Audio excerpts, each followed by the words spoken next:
ನಮಸ್ಕಾರ, first tube ನ ಮತ್ತೊಂದು ವಿಡಿಯೋಗೆ ಸ್ವಾಗತ.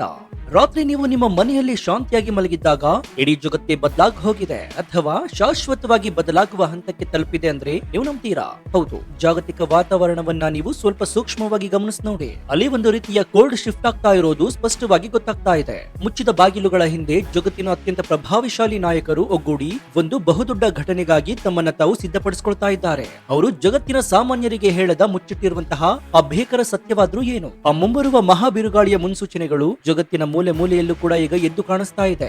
ನವದೆಹಲಿಯಲ್ಲಿ ಪ್ರಧಾನಿ ನರೇಂದ್ರ ಮೋದಿ ಮತ್ತು ಅಜಿತ್ ದೋವಲ್ ಅವರು ಮಧ್ಯರಾತ್ರಿ ನಡೆಸಿದಂತಹ ರಹಸ್ಯ ಸಭೆಗಳ ಉದ್ದೇಶವೇನು? ಸೇನಾ ಮುಖ್ಯಸ್ಥರು ಏಕಾಏಕಿ ದೇವಸ್ಥಾನಗಳ ಮೊರೆ ಹೋಗಿದ್ದಾದ್ರೂ ಯಾಕೆ?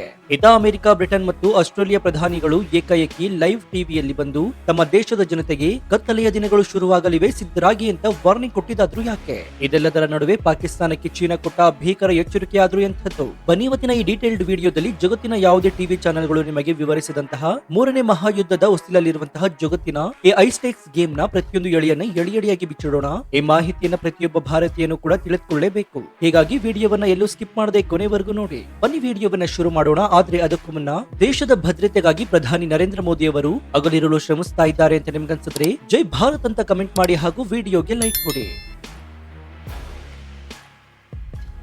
ಸ್ನೇಹಿತರೆ, ಜಗತ್ತಿನಲ್ಲಿ ಏನಾಗ್ತಾ ಇದೆ ಅನ್ನೋದನ್ನ ತಿಳಿದುಕೊಳ್ಬೇಕಾದ್ರೆ ಮೊದಲು ನಮ್ಮ ರಾಜಧಾನಿ ನವದೆಹಲಿಯಲ್ಲಿ ಕಳೆದ ಕೆಲವು ದಿನಗಳಿಂದ ನಡೀತಾ ಇರುವಂತಹ ಕೆಲವು ವಿದ್ಯಮಾನಗಳನ್ನ ಸೂಕ್ಷ್ಮವಾಗಿ ಗಮನಿಸಬೇಕಾಗುತ್ತೆ. ಭಾರತ ಸರ್ಕಾರ ಈಗ ಸಂಪೂರ್ಣವಾಗಿ ಐ ಅಲರ್ಟ್ ಆಗಿದ್ದು, ಪ್ರಧಾನಿ ನರೇಂದ್ರ ಮೋದಿ ಅವರು ತಮ್ಮ ಅತ್ಯಂತ ಆಪ್ತ ವಲಯದ ನಾಯಕರನ್ನ ಮಾತ್ರ ಕರೆಸಿ ನಿರಂತರವಾಗಿ ಸಭೆಗಳನ್ನು ನಡೆಸ್ತಾ ಇದ್ದಾರೆ. ನಮ್ಮ ರಾಷ್ಟ್ರೀಯ ಭದ್ರತೆ ಸಲಹೆಗಾರ ಅಜಿತ್ ದೋವಲ್ ಅವರು ಒಮ್ಮೆ ರಕ್ಷಣಾ ಸಚಿವರ ಜೊತೆ, ಮತ್ತೊಮ್ಮೆ ಪ್ರಧಾನಿಯವರ ಜೊತೆ ಮಧ್ಯರಾತ್ರಿಯವರೆಗೂ ಕೂಡ back to back close door meeting ಗಳನ್ನ ಮಾಡ್ತಾ ಇದ್ದಾರೆ. ನಿನ್ನೆ ತಡರಾತ್ರಿ ಭದ್ರತೆಗೆ ಸಂಬಂಧಿಸಿದ ಕ್ಯಾಬಿನೆಟ್ ಸಮಿತಿಯ ಸಭೆಯನ್ನ ದಿಢೀರ್ ಅಂತ ಕರೆಯಲಾಗಿತ್ತು. ಸ್ನೇಹಿತರೆ, ನಿಮಗ್ ನೆನಪಿರ್ಲಿ, ಇವೆಲ್ಲವೂ ಸಾಮಾನ್ಯ ಮೀಟಿಂಗ್ ಗಳಲ್ಲ.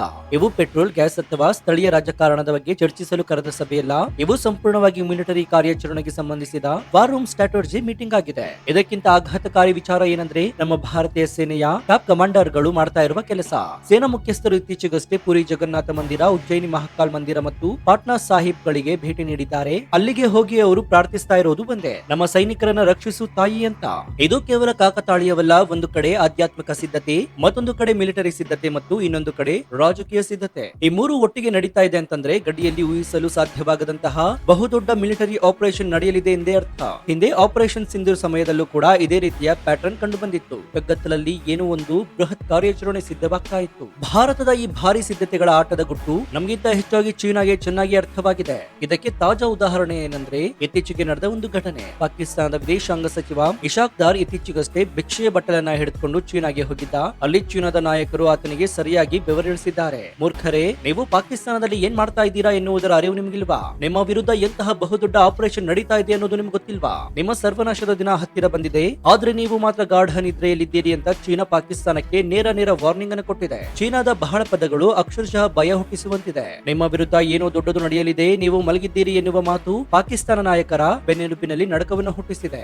ಭಾರತದ ಕಡೆಯಿಂದ ಬರ್ತಾ ಇರುವಂತಹ ಮಹಾಪ್ರಹಾರಕ್ಕೆ ಪಾಕಿಸ್ತಾನ ಅಕ್ಷರಶಃ ಧೂಳಿಪಟವಾಗೋದು ಗ್ಯಾರಂಟಿ ಎನ್ನುವುದು ಚೀನಾಗೆ ಸ್ಪಷ್ಟವಾಗಿ ತಿಳಿದು ಹೋಗಿದೆ. ಸ್ನೇಹಿತರೆ, ಕೇವಲ ಭಾರತ ಪಾಕಿಸ್ತಾನ ಮಾತ್ರವಲ್ಲ, ಇಡೀ ಜಗತ್ತಿನ ನಾಯಕರಿಗೂ ಕೂಡ ಮುಂಬರುವ ಈ ಮಹಾ ಬಿರುಗಾಳಿಯ ಅರಿವಾಗಿದೆ. ನೀವು ಇತಿಹಾಸವನ್ನು ಗಮನಿಸಿ ನೋಡಿ, ಜಗತ್ತಿನ ದೊಡ್ಡ ದೊಡ್ಡ ದೇಶಗಳ ನಾಯಕರು ಏಕಾಏಕಿ ನ್ಯಾಷನಲ್ ಟಿವಿಯಲ್ಲಿ ಬಂದು ತಮ್ಮ ಜನರನ್ನ ಉದ್ದೇಶಿಸಿ ಮಾತನಾಡುವುದು ಯಾವಾಗ? ಕೇವಲ ವಿಶ್ವ ಯುದ್ಧಗಳ ಸಮಯದಲ್ಲಿ ಮಾತ್ರ.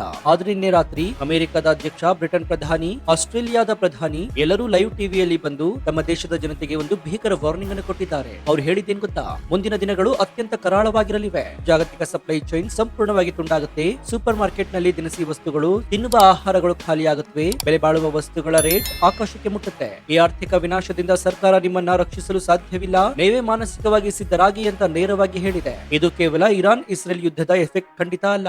ಇರಾನ್ ಯುದ್ಧ ಕೇವಲ ತೈಲ ಸರಬರಾಜನ್ನ ಮಾತ್ರ ಸ್ಲೋ ಮಾಡಬಹುದು. ಆದ್ರೆ ಇಡೀ ಜಗತ್ತಿನ ಆಹಾರ ಕಚ್ಚಾ ವಸ್ತುಗಳ ಸಪ್ಲೈ ಚೈನ್ ಬ್ರೇಕ್ ಆಗ್ಬೇಕಾದ್ರೆ ಜಗತ್ತಿನ ಎರಡು ಅತಿ ದೊಡ್ಡ ಮ್ಯಾನುಫ್ಯಾಕ್ಚರಿಂಗ್ ದೇಶಗಳಾಗಿರುವಂತಹ ಭಾರತ ಅಥವಾ ಚೀನಾ ಒಂದು ದೊಡ್ಡ ಯುದ್ಧಕ್ಕೆ ಇಳಿಯಲೇಬೇಕು. ಅಂದ್ರೆ ವಿಶ್ವ ನಾಯಕರಿಗೆ ಭಾರತ ಮತ್ತು ಚೀನಾ ಮುಂದಿಡಲಿರುವಂತಹ ಆ ಬೃಹತ್ ಹೆಜ್ಜೆಯ ಬಗ್ಗೆ ಪಕ್ಕಾ ಮಾಹಿತಿ ಸಿಕ್ಕಿದೆ. ಇದೆಲ್ಲದರ ನಡುವೆ ಅಮೆರಿಕ ಅಧ್ಯಕ್ಷ ಡೊನಾಲ್ಡ್ ಟ್ರಂಪ್ ಅವರ ಲೆಕ್ಕಾಚಾರ ಬೇರೆ. ಟ್ರಂಪ್ ಎನ್ನುವ ನಾಯಕ ಜಗತ್ತಿನ ಅತ್ಯಂತ ಅನ್ಪ್ರಿಡಿಕ್ಟಬಲ್ ವ್ಯಕ್ತಿಯಾಗಿದ್ದಾರೆ. ಅವರ ತಲೆಯಲ್ಲಿ ಓಡ್ತಾ ಇರೋದನ್ನ ಅವರ ಸ್ವತಃ ಶತ್ರುಗಳಾಗಲಿ ಮಿತ್ರರಾಗಲಿ ಅಮೆರಿಕದ ಜನತೆಯಾಗಲಿ ಊಹಿಸಲು ಸಾಧ್ಯವೇ ಇಲ್ಲ.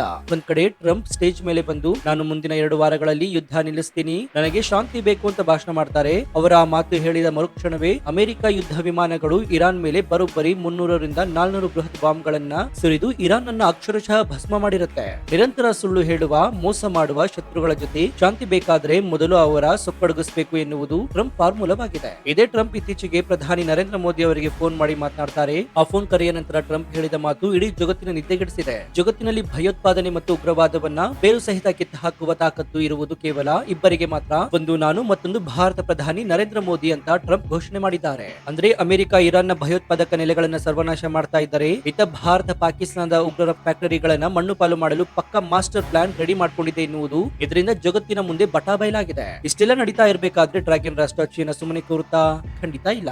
ನಿನ್ನೆ ಬೀಜಿಂಗ್ ನಿಂದ ಇಸ್ರೇಲ್ಗೆ ಒಂದು ಊಹಿಸಲು ಅಸಾಧ್ಯವಾಗದ ಮತ್ತು ಅಷ್ಟೇ ಭೀಕರವಾದ ಅಲ್ಟಿಮೇಟಮ್ ಹೋಗಿದೆ. ಒಂದ್ ವೇಳೆ ಇಸ್ರೇಲ್ ಇರಾನ್ ಅನ್ನ ಸಂಪೂರ್ಣವಾಗಿ ನಾಶ ಮಾಡಲು ಮುಂದಾದ್ರೆ ಅಥವಾ ಇರಾನ್ ಮೇಲೆ ಅಣ್ವಸ್ತ್ರ ಪ್ರಯೋಗ ಮಾಡಿದ್ರೆ ನಾವು ಇಸ್ರೇಲ್ ಅನ್ನ ಜಗತ್ತಿನ ನಕ್ಷೆಯಿಂದಲೇ ಅಳಿಸಾಕ್ತೀವಿ ಅಂತ ಚೀನಾ ಪರೋಕ್ಷವಾಗಿ ಅಣ್ವಸ್ತ್ರ ಬೆದರಿಕೆಯನ್ನ ಹಾಕಿದೆ. ಚೀನಾ ಅಷ್ಟೊಂದು ಅಗ್ರೆಸಿವ್ ಆದ ಭಾಷೆಯಲ್ಲಿ ಇತಿಹಾಸದಲ್ಲಿ ಎಂದಿಗೂ ಕೂಡ ಬಳಸಿರ್ಲಿಲ್ಲ.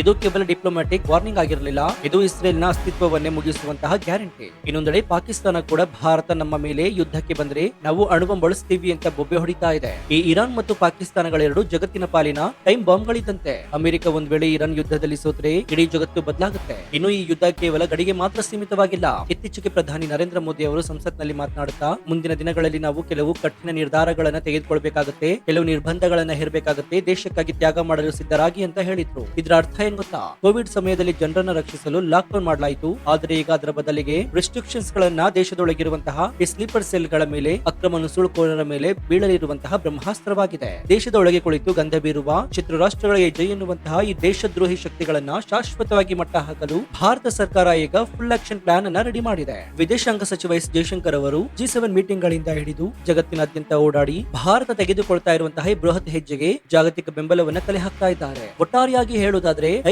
ಈ ಜಾಗತಿಕ ಕ್ರೈಸಿಸ್ ಅನ್ನ ಈಗ ಯಾರಿಂದಲೂ ಕೂಡ ತಡೆಯಲು ಸಾಧ್ಯವಿಲ್ಲ. ಜಗತ್ತಿನ ನಾಯಕರಿಗೆ ಮಾತ್ರ ಈ ಸತ್ಯ ಗೊತ್ತಿದೆ. ಆದ್ರೆ ಜನಸಾಮಾನ್ಯರು ಕೇವಲ ಇರಾನ್ ಇಸ್ರೇಲ್ ನಡುವಿನ ಯುದ್ಧವನ್ನ ಮಾತ್ರ ನೋಡಿಕೊಂಡು ಟೈಮ್ ಪಾಸ್ ಮಾಡ್ತಾ ಇದ್ದಾರೆ. ಚದುರಂಗದಾಟದ ಪ್ರತಿಯೊಂದು ಕಾಯಿಗಳು ಈಗ ತಮ್ಮ ತಮ್ಮ ಜಾಗದಲ್ಲಿ ಫಿಕ್ಸ್ ಆಗಿದೆ. ಪಾಕಿಸ್ತಾನ ತಮ್ಮ ಅಸ್ತಿತ್ವವನ್ನ ಮುಗಿಸುವ ಮೊದಲು ನಾವು ಪಾಕಿಸ್ತಾನದ ಉಗ್ರವಾದದ ಅಸ್ತಿತ್ವವನ್ನ ಶಾಶ್ವತವಾಗಿ ಮಣ್ಣು ಪಾಲು ಮಾಡಬೇಕಾದ ಅನಿವಾರ್ಯತೆ ಈಗ ಸೃಷ್ಟಿಯಾಗಿದೆ. ಈ ಬಿರುಗಾಳಿ ಎಲ್ಲೋ ದೂರದಲ್ಲಿಲ್ಲ, ಅದು ಈಗಾಗಲೇ ನಮ್ಮ ಬಾಗಿಲಿಗೆ ಬಂದು ನಿಂತಿದೆ. ಸೊ ನಿಮ್ಗೇನನ್ಸುತ್ತೆ? ನವದೆಹಲಿಯ ಮಿಡ್ ನೈಟ್ ಮೀಟಿಂಗ್ ಗಳು ಮತ್ತು ಸೇನಾ ಮುಖ್ಯಸ್ಥರ ದೇವಸ್ಥಾನಗಳ ಭೇಟಿ ಪಾಕಿಸ್ತಾನದ ಮೇಲಿನ ಒಂದು ಬೃಹತ್ ಕಾರ್ಯಾಚರಣೆಯ ಮುನ್ಸೂಚನೆ ಅಂತ ನಿಮ್ಗನ್ಸುತ್ತಾ?